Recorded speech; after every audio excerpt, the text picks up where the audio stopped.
తెలంగాణ భవన్ నుంచి కేటీఆర్ మాట్లాడుతున్నారు. లైవ్ చూద్దాం. కంప్లైంట్లు మిగతా వాళ్ళ పార్టీ నాయకులు వాళ్ళ వైఖరి మీద వాళ్ళ మాట్లాడుతున్న మాటల మీద మరి మేము ఇవ్వడం జరిగింది. మొత్తం మీకు ఇస్తాం.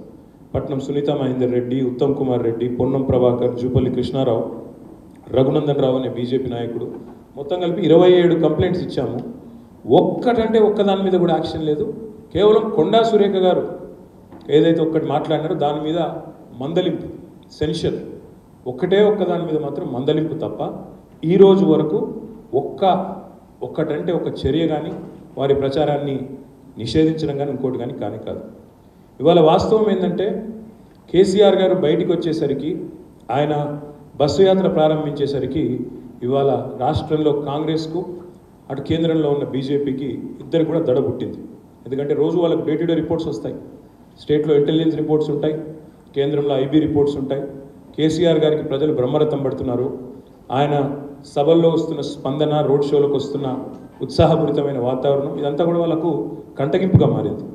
ఎందుకంటే 2014లో బడాబాయి చేసిన మోసం, 2023లో ఛోటాబాయి చేసిన మోసం కేసీఆర్ గారు పూసగుచ్చినట్టు వివరిస్తూ ప్రజాక్షేత్రంలో ఎండగడుతుంటే వాళ్ళు మరి తట్టుకోలేక ఇవాళ గ్యారంటీలను వదిలేసి ఛోటాబాయి గారు చేస్తున్న విన్యాసాలు, బూతులు ఇవన్నిటిని ప్రజలకు విడమర్చి చెప్తుంటే తట్టుకోలేక ప్రజల దృష్టి మలచడానికే ఇదొక పన్నాగం అనేది మా పార్టీ యొక్క స్థిరమైన అభిప్రాయం. అదేవిధంగా జనస్పందన ఏదైతే కేసీఆర్ గారికి వస్తున్నదో ఇది చూసిన తర్వాత మాత్రం రెండు పార్టీలకు నిద్ర కూడా పట్టడం లేదు. సర్వేలు వస్తున్నాయి కొత్తగా 8 నుంచి 12 సీట్లు గెలిచే అవకాశం బీఆర్ఎస్ పార్టీకి ఉందని.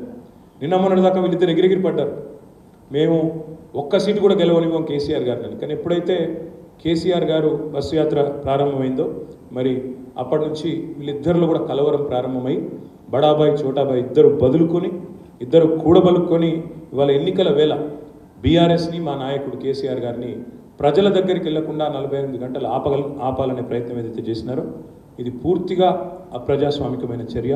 ఇది తప్పకుండా రాష్ట్ర ప్రజలు దీనికి ఓటుతోనే జవాబు చెప్తారని నేను అనుకుంటా ఉన్నాను. मैं अपील भी करना चाहता हूँ हमारे भाइयों को, जितने हमारे भाई है तेलंगाना में, हमारे बहन है, हमें इस बैन का जवाब वोट से देना चाहिए. बैन का जवाब वोट से आप दीजिए. दोनों कांग्रेस और बीजेपी को एक बार आपकी वोट की ताकत फिर से आप दिखाइए. అదే మాదిరిగా ఇన్ని బూతులు ఒకటి కాదు చెప్తే ఇంకా చండాలమైన మాటలు, ఈ రేవంత్ రెడ్డి మాటలు మాకు మళ్ళీ దాన్ని ఉటంకించాలంటే కూడా సంస్కారం సిగ్గు అడ్డం వస్తున్నది.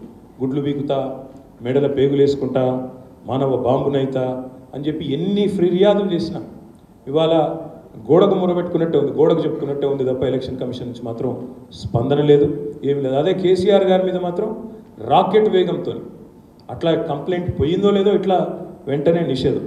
అందుకే మరి నేను ఎలక్షన్ కమిషన్ అడుగుతున్నాను, ఒకవేళ మీరు స్వతంత్ర సంస్థ అయిన మాట వాస్తవమే అయితే ఎందుకు మోడీ మీద ఇప్పటివరకు చర్యలు లేవు? ఎందుకు మోడీ గారికి నోటీస్ ఇవ్వాలంటే కూడా మీరు ఇంత వనికి చచ్చిపోతున్నారు? ఎందుకు నడ్డా గారికి ఇవ్వాల్సి వస్తున్నది? ఎందుకు రేవంత్ రెడ్డి గారి విషయంలో కూడా మీ గొంతు పెగలడం లేదు అనే మాట వారిని అడుగుతా ఉన్నాం. ఒక్క కేసీఆర్ గారి గొంతు 48 గంటల పాటు నిషేధించవచ్చు, కానీ ఇవాళ కేసీఆర్ తయారు చేసిన నాయకులు గ్రామాన 100 మంది ఉన్నారు, వాళ్ళని మాత్రం మీరు అడ్డుకోలేరు. అదేవిధంగా ఎన్నింటికి మించి ఇంకా మీరు బీజేపీ, కాంగ్రెస్ సోషల్ మీడియా చూడండి, వ్యక్తిగత దూషణలు, వ్యక్తిత్వ హననాలు, నోటికొచ్చిన బూతులు ఇవన్నీ కూడా పుంకాలకు కనబడుతున్నాయి. అవేవి కూడా ఎలక్షన్ కమిషన్కి మాత్రం కనబడడం లేదు. అందుకే రాజ్యాంగాన్ని అపహాస్యం చేసే విధంగా ఈరోజు ఎన్నికల కమిషన్ వైఖరి ఉంది. డాక్టర్ బాబాసాహెబ్ అంబేద్కర్ గారు రచించిన రాజ్యాంగంలో వీళ్ళకి ఇచ్చిన స్వయం ప్రతిపత్తిని అపహాస్యం చేసే విధంగా ఇవాళ పూర్తిగా ఎన్నికల కమిషన్ అనేది ఒక పార్టీకి కొంతమంది